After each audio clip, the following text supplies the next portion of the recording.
हम सब योद्धा कौमें हैं और जो भी योद्धा कौम में पैदा होता है वो अपना नाम अमर करने के लिए आता है। हमारे पासी समाज में अवध के सम्राट, अवध के नवाब वाजिद अली शाह जी के सूबेदार रहे आदरणीय मक्का पासी जी की पत्नी रही उदा देवी पासी जी के बारे में बहुत वक्ताओं ने बताया है। कुछ भी बताने की आवश्यकता खास नहीं है, इतिहास गवाह रहेगा। और सदैव मैं विश्वास दिलाता हूं कि पूरा संसार, पूरा भारत और खास तौर से पासी समाज महारानी उदा देवी पासी जी के कर्मों की सरकार है। हम समझते हैं अगर उदा देवी पासी आज होती तो कम से कम 36 बलात्कारियों की हत्या करके ही वो मानती। आज अगर उदा देवी पासी होती तो जिस तरह से भ्रष्टाचार व्याप्त है, जिस तरह से बाबाओं और तमाम भ्रष्ट नेताओं में भ्रष्टाचार व्याप्त है, ऐसे 36 बाबाओं और नेताओं को मार करके ही उदा देवी पासी समाज को बेहतर करती हैं।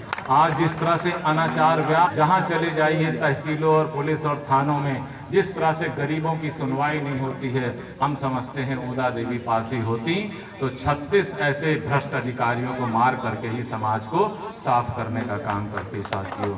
और आज अगर उदा देवी पासी होती तो हम समझते हैं कि ये जो देश बेचने वाले इस समय देश में राज कर रहे हैं, ऐसे 36 नेताओं को भी ठिकाने लगाने का काम उदा देवी पासी करती हैं। साथियों, मुझे सौभाग्य प्राप्त है कि मैं एक ऐसे यशस्वी पिता स्वर्गीय धर्मवीर जी का सुपुत्र हूं कि उनसे छोटे समय से ही मैं, जब उनका देहांत हुआ मैं 11 वर्ष का था, 4-5 साल में ही उनको जो भी उनको देखने और समझने का मौका मिला, वो पढ़ने लिखने वाले बच्चों को बहुत पसंद करते थे। खास तौर से जब उन्हें सुनाई देता था कि पासी समाज और दलित समाज का कोई बच्चा पढ़ लिख करके आगे बढ़ रहा है तो वो बहुत प्रेरित होते थे और उसे आगे बढ़ाने का काम करते थे। लेकिन दुर्भाग्य से मात्र 49 वर्ष की उम्र में बहुत कुछ गृह मंत्री रहे और प्रदेश और केंद्र में मंत्री रह करके मात्र 49 वर्ष की आयु में उनका देहांत हुआ। लेकिन साथियों, पासी समाज और पासी समाज से अगर आप जुड़े हुए हो तो हम आपका आह्वान करना चाहते हैं कि एक बार महाराजा सातन कोट का किला उन्नाव बांगर मऊ में है, वहां पर जरूर जाने का आप काम करिएगा। और वहां पर जो महाराजा सातन पासी की जो कुल देवी थी, वहां पर स्वर्गीय धर्मवीर जी का नाम लिखा हुआ है कि उस सातन कोट के किले को बचाने का काम उन्होंने किया था, जिसके गवाहदार आदरणीय रामानंद भारती जी भी हैं। साथियों, अभी एक वक्ता ने कहा कि पासी समाज को किसने क्या दिया। हम पूरे गर्व के साथ कहते हैं कि माननीय मुलायम सिंह जी की सरकार थी तो लगभग 8 सांसद पासी समाज के हुआ करते थे। और 2012 में जब हमारी अखिलेश यादव जी की सरकार थी तो हम लगभग 24 विधायक पासी समाज से हुआ करते थे। तो पासी समाज को माननीय मुलायम सिंह जी ने और माननीय अखिलेश यादव जी ने हरदम सम्मान देने का काम किया है। साथियों, रही बात डॉक्टर अंबेडकर के 3 सिद्धांतों पर, शिक्षित हो, संघर्ष करो और संगठित हो, उसी पर बड़ी मजेदार बात कहता हूं। अभी जीतलाल भाई ने भी कहा इस बात को, शिक्षा पर बल देने का काम किया।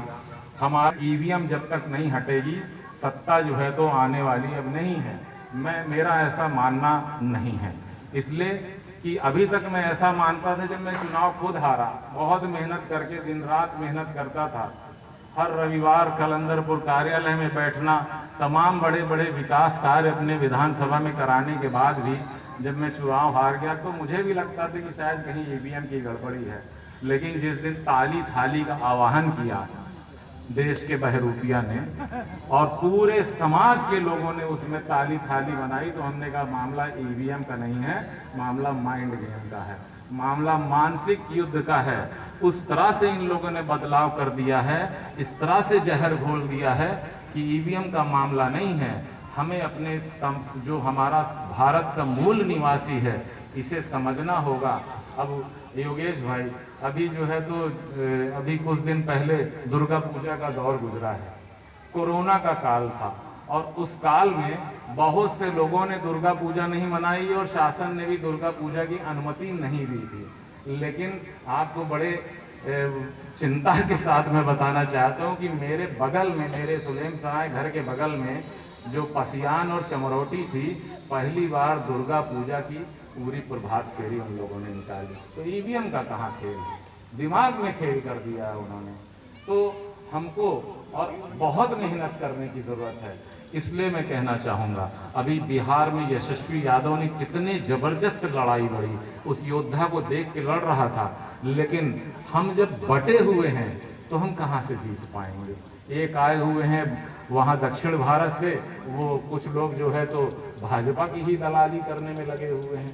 तो जब हमारे ही समाज के लोग विभीषण बन गए हैं तो फिर कहां से हम आगे बढ़ेंगे। तो हम इस महान दिवस पर, इस शहादत दिवस पर आह्वान करना चाहेंगे कि कुरीतियों से दूर हटिए, अपने को गौरवान्वित महसूस करिए। मैं जितने दिन विधायक रहा, विधानसभा में और सदन में आप उठा के देख लीजिएगा, सत्यवीर मुन्ना टाइप करके देख लीजिएगा, जब जब मैं बोलता था तो मैं इस भावना के साथ बोलता था कि जब कोई जाने तो उसको लगे कि हाँ, पासी में भी कोई अच्छा वक्ता हो सकता है, अच्छा नेता हो सकता है। पासी अमर रहे, अमर रहे, अमर रहे। महाराजा बिजली पासी अमर रहे, अमर रहे, अमर रहे। महाराजा सातन पासी, सुहेलदेव पासी अमर रहे, अमर रहे। भारत माता की जय। इसी सब बात के साथ जय बहुजन समाज, जय समाजवाद, भारत माता की जय। नमस्कार। बहुत बहुत धन्यवाद आदरणीय भाई पूर्व विधायक श्री सत्यवीर मुन्ना जी, बहुत ही शानदार वक्तव्य रहा।